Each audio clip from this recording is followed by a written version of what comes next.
Bom dia, Paulo. Uma ótima semana para todos nós. Agora são 9 horas e quase 34 minutos. Estamos chegando até você ao vivo aqui de São Paulo.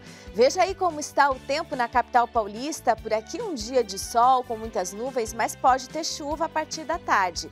Os termômetros por aqui ficam entre 19 e 30 graus. Hoje, 4 de abril, dia de Santo Isidoro. Você conhece o padroeiro da internet? Direto de Roma, nossa equipe mostra como foi a viagem do Papa Francisco a Malta. Aqui no Brasil, nossas equipes te deixam bem informado com as principais notícias desta manhã. A gente volta em 2 minutos. Olha só como está o tempo lá em Curitiba. Hoje tem sol entre nuvens e possibilidades de chuva a partir da tarde. A máxima chega aos 27 graus.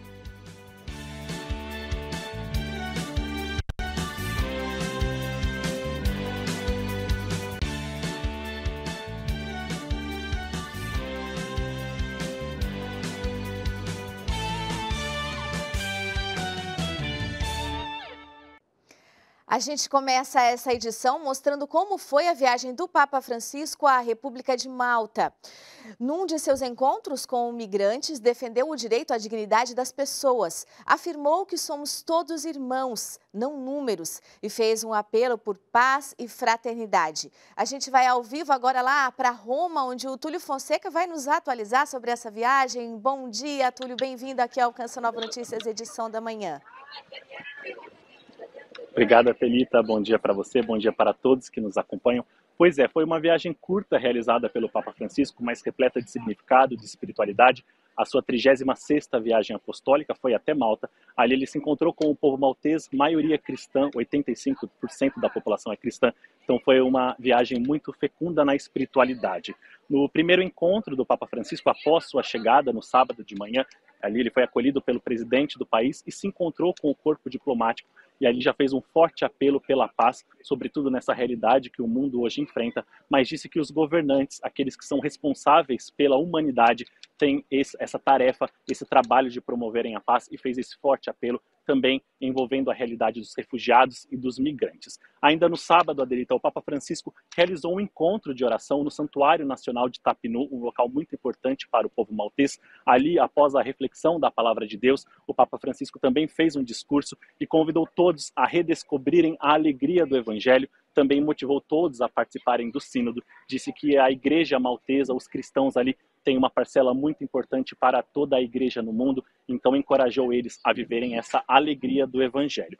Já no domingo, o Papa Francisco viveu um dos ápices da sua viagem, que foi a ida até a gruta onde São Paulo Apóstolo permaneceu na sua estadia em Malta, quando ele viveu o episódio do naufrágio. Ali o Papa Francisco rezou de maneira pessoal, mas também fez uma súplica com todos os presentes, pedindo atenção às necessidades das pessoas, sobretudo aqueles que atravessam o mar, aqueles que passam ali por Malta pedindo abrigo. E o Papa recordou que São Paulo viveu essa experiência de ser acolhido e pediu a todos também este acolhimento. Em seguida, o Papa foi até a Praça dos Celeiros, um local também muito especial para o povo maltês. Ali celebrou já a Santa Missa João Paulo II, Bento XVI, e o Papa Francisco viveu também este momento junto com os fiéis. Aproximadamente 20 mil fiéis acompanharam a Santa Missa com o Papa Francisco. Ali na sua homilia ele destacou a misericórdia de Deus, disse que essa espiritualidade nos leva ao coração do Pai bondoso e convidou todos os cristãos a viverem isso com autenticidade. E ali mesmo ele também rezou a tradicional oração mariana do Ângelus, fez um forte apelo pela paz na Ucrânia,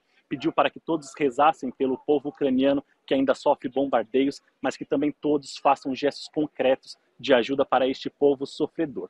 Já no fim do domingo, Adelita, o Papa foi até um centro de acolhimento para migrantes, Centro João 23. Ali o Papa Francisco viveu a experiência de olhar nos olhos dessas pessoas, deixou-se ser abraçado por elas e também fez um discurso muito profundo, muito bonito, e disse que Malta é um sinal de esperança ali no Mediterrâneo, porque aquelas pessoas que saem do norte da África tentando ali ser acolhidas na Europa, em Malta, encontram um acolhimento, mas fez um forte apelo pedindo para que essas pessoas vivam um respeito por quem elas são. Elas não são apenas números, precisam ser olhadas com dignidade, e pediu para que todos os países vivam com maior atenção este acolhimento para que abra suas portas. No fim do domingo, então, o Papa Francisco regressou para Roma, No avião, ele deu a tradicional coletiva de imprensa para os jornalistas que estão presentes no voo papal, e ali, ao ser questionado sobre a realidade da guerra, o Papa disse que existe sim a possibilidade dele ir até Kiev ou até a Polônia para se encontrar com os refugiados ucranianos, mas que isso está ainda sobre a mesa, como disse o Papa Francisco, não tem nada certo, mas que a Santa Sé tem tomado atitudes concretas e ele, de forma pessoal, também tem lutado pela paz e, claro, pediu a todos orações, mas também, como reforçou muitas vezes durante a viagem, que todos tenham atitudes concretas de ajuda ao povo ucraniano. O Papa voltou aqui para Roma, hoje pela manhã ele foi, como faz tradicionalmente, até a Basílica de Santa Maria Maior, agradeceu ali a Nossa Senhora pela sua experiência vivida em Malta, rezou pelo povo maltês e retoma suas atividades aqui no Vaticano. Semana que vem inicia a Semana Santa, então o Papa já tem bastante atividade e começa aqui com a celebração na Praça de São Pedro, celebração do Domingo de Ramos com a presença dos fiéis. Adelita. Tá bem, Túlio, muito obrigada. Boa semana para você, até quarta-feira.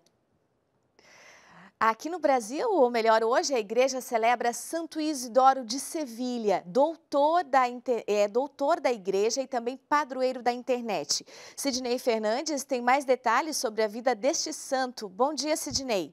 Bom dia, Adelita. Bom dia a todos que acompanham o Canção Nova Notícias. Isidoro é um santo do século VI, nasceu em Sevilha, na Espanha, e foi arcebispo daquela cidade por 36 anos. Foi canonizado em 1598 pelo Papa Clemente VIII. Santo Isidoro de Sevilha é muito lembrado pelas obras que deixou, pois foi ele que organizou a primeira enciclopédia do mundo ocidental e por isso ele é reconhecido como padroeiro da internet. Sobre a vida deste santo, nós conversamos mais cedo com o historiador católico Rafael Tonon. Vamos ouvir. No ano de 1997, houve no site da Conferência dos Bispos da Itália uma espécie de consulta pública, né, aos fiéis católicos a respeito de possíveis padroeiros para a internet. Então, o nome de vários santos foram elencados, entre eles Santo Isidoro de Sevilha. Então, havia lá Santo Isidoro. Por que Santo Isidoro? Porque Santo Isidoro ele compôs 26 volumes daquilo que foi considerado a primeira enciclopédia do mundo, né? Ele viveu num contexto de destruição da civilização existente. Então, o Império Romano ele estava desmoronando. Era uma época em que a cultura antiga, a cultura clássica, estava sendo recusada, abandonada. Santo Isidoro, através da educação e através da fé, né, esses seriam os dois grandes pilares da vida dele. Ele começou a reconstruir essa civilização dentro daquilo que estava na sua possibilidade, no seu limite. Para os dias de hoje, talvez esse seja o grande sinal, né? Nós estamos num tempo de grande confusão, em que muita gente nesse mundo da comunicação, existem muitos comunicadores, influencers, YouTubes, autores de livros que falam tantas coisas, são tantas vozes discordantes que as pessoas se sentem perdidas. E o caminho é o caminho de Santo Isidoro, é o segredo de Santo Isidoro. A fé católica, então nós temos que saber de onde vem a nossa fé, em quem nós colocamos a nossa confiança, como dizia São Paulo, e também devemos buscar essa reconstrução através da cultura. No estado do Rio de Janeiro, pelo menos 18 pessoas morreram vítimas das consequências das chuvas no fim de semana. Equipes de resgate trabalham nas buscas no deslizamento de terra em Angra dos Reis e Paraty. A Prefeitura de Angra dos Reis decretou situação de emergência no município por conta do que considera ser a pior chuva registrada na história. A condição se agrava com a interdição da rodovia Rio Santos. A BR-101, rodovia que dá acesso a esses municípios na região litorânea do sul do estado, foi bastante afetada devido a quedas de árvores e deslizamentos de terra. A Baixada Fluminense do Rio também registrou uma morte e vários bairros com alagamentos. Então vamos ver como fica o tempo aí na sua região. No sul, o risco de temporais segue elevado sobre o interior do Paraná e leste de Santa Catarina. No norte do Rio Grande do Sul, em Santa Catarina e no sul do Paraná, muitas nuvens e chuva no decorrer do dia. Em Curitiba, sol e pancadas de chuva à tarde com trovoadas. No sudeste, o sol aparece entre nuvens e as temperaturas sobem aos poucos, principalmente em São Paulo. Tarde com chuva no norte do Rio de Janeiro, sul de Minas Gerais e em São Paulo. Tempo firme no norte de Minas Gerais e sul do Rio de Janeiro. No Espírito Santo, pancadas isoladas. No centro-oeste, o tempo volta a ficar firme sobre Goiás, assim como no sul e leste de Mato Grosso. No sul de Mato Grosso do Sul, muitas nuvens e chuva durante o dia. Nas demais áreas, sol e pancadas de chuva à tarde. No norte, o tempo segue instável, com chuva no decorrer do dia em Roraima, Amazonas, oeste e norte do Pará e no Amapá. Pode ocorrer temporais nessas regiões. Nas demais áreas, sol e pancadas de chuva com risco de trovoadas. No nordeste, tempo instável sobre a costa norte da região, com chuva em vários momentos, desde o litoral do Maranhão até o leste do Rio Grande do Norte. Não chove sobre o interior da Bahia, Pernambuco e no sul do Piauí.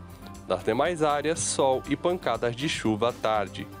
A seguir, começa hoje a vacinação contra a gripe em todo o país. Vamos para um breve intervalo com imagens de Florianópolis. A capital catarinense tem sol com muitas nuvens e chuva a qualquer hora. Os termômetros ficam entre 22 e 28 graus.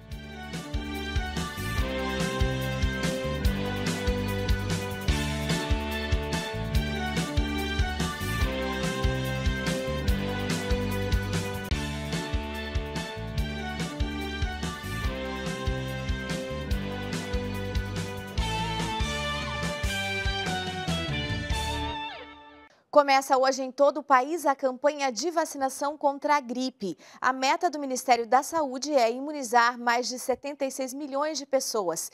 Quem traz mais informações sobre esse assunto é a Gabriele Dutra. Bom dia, Gabriele. Bom dia, Adelita. Bom dia a todos que nos acompanham no Canção Nova Notícias. É isso mesmo, começa hoje a campanha nacional de vacinação contra a gripe, que protege contra as formas mais graves da infecção pelo vírus influenza. Serão distribuídas cerca de 80 milhões de doses da vacina fabricadas pelo Instituto Butantan. Essa campanha ela será dividida em duas fases. A primeira, que começa hoje e vai até os dias 5 de maio, terá como prioridade os idosos com mais de 60 anos e os trabalhadores da área da saúde. Já a segunda fase, ela começa no dia 3 de maio e vai até o dia 3 de junho, que é quando encerra a campanha de vacinação, e terá como prioridade os demais integrantes do público-alvo dessa campanha, como, por exemplo, as crianças de 6 meses a 4 anos, gestantes, mulheres que tiveram filho nos últimos 45 dias, os professores, as pessoas com comorbidades ou deficiência permanente. A lista completa com quem tem direito à vacinação nesta etapa, ela pode ser encontrada no site do Ministério da Saúde e também com as prefeituras de cada cidade. Haverá ainda no dia 30 de abril o dia D, que é um dia de mobilização aí da campanha nacional de vacinação contra a gripe. Lembrando que as doses da vacina, elas serão oferecidas pelo Sistema Único de Saúde, o SUS, e a campanha é uma forma de evitar complicações da doença e também a sobrecarga aí do sistema de saúde pública. Adelita, eu volto com você aí do estúdio. Tá certo, muito obrigada, Gabriele. Agora uma notícia para os estudantes, aqueles que pretendem fazer o Enem este ano e não têm como pagar a taxa de inscrição, já podem pedir a isenção. Vamos a Brasília para saber como fazer isso. Bom dia, Francisco. Bom dia, Adelita, e a todos que acompanham Canção Nova Notícias, edição da manhã.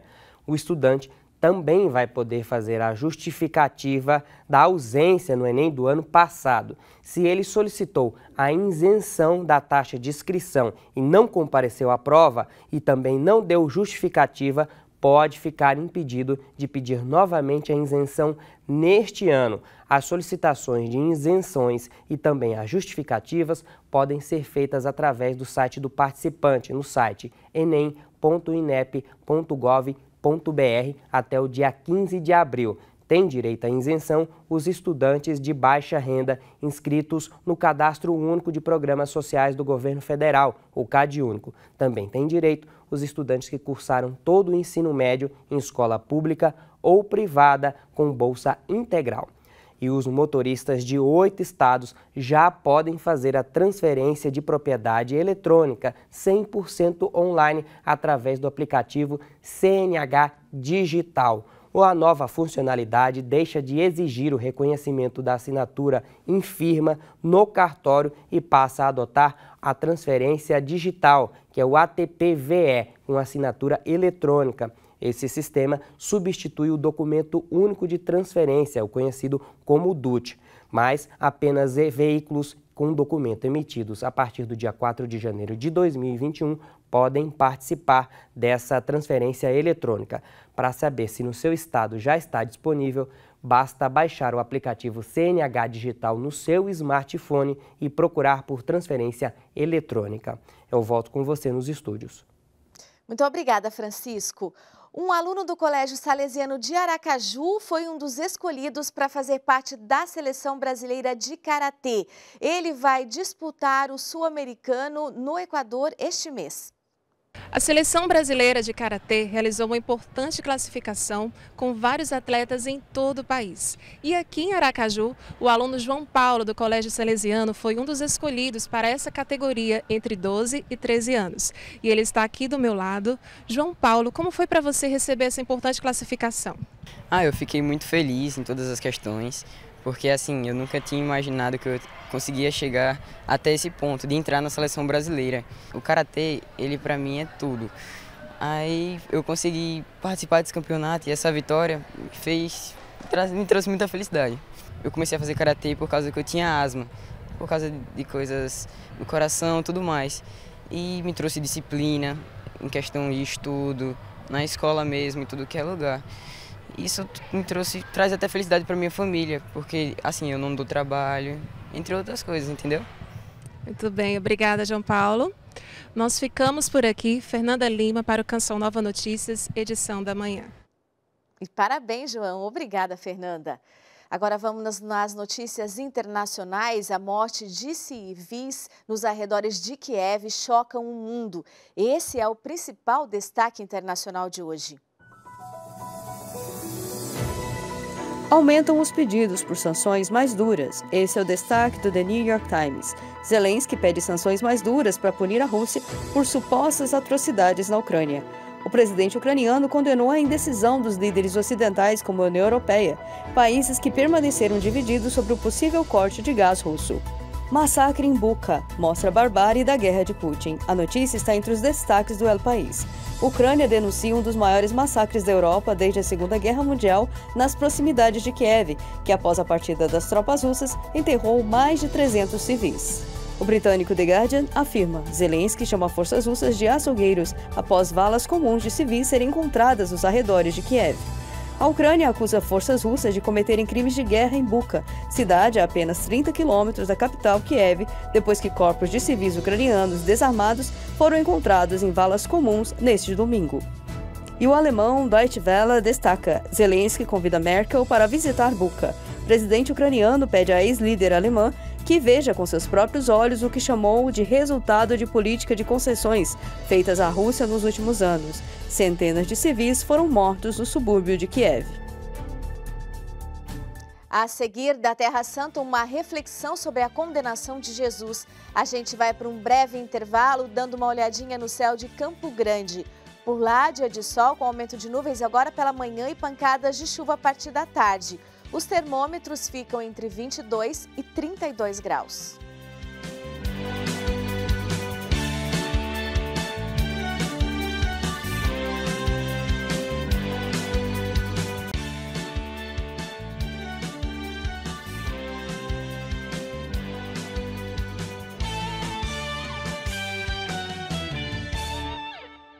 No final de semana teve evento na Canção Nova. A comunidade Aliança de Misericórdia realizou o encontro Festa das Tendas. A comunidade Canção Nova sediou no último final de semana a Festa das Tendas, da comunidade Aliança de Misericórdia. Com o tema Adorar no Espírito para Evangelizar com Poder, o evento trouxe uma profunda experiência de comunhão, oração e partilha. Durante a Santa Missa de sábado, 6 jovens missionários receberam, através de Dom Orani, arcebispo do Rio de Janeiro, a instituição aos ministérios de leitorato e diaconato. Vale destacar que, com a ordenação desses ministérios, esses jovens dão mais um passo rumo ao sacerdócio. De Cachoeira Paulista, Alan Toledo para o Canção Nova Notícias, edição da manhã. Vamos agora à Terra Santa, onde seguimos o percurso quaresmal. Hoje vamos conhecer a Igreja da Flagelação, na Cidade Velha de Jerusalém. Uma reflexão sobre o sofrimento de Jesus Cristo.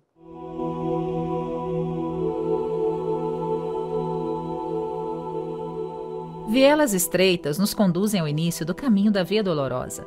A Igreja da Flagelação, originalmente construída pelos cruzados no século XVII e em seguida abandonada, foi comprada pelos franciscanos no ano de 1838.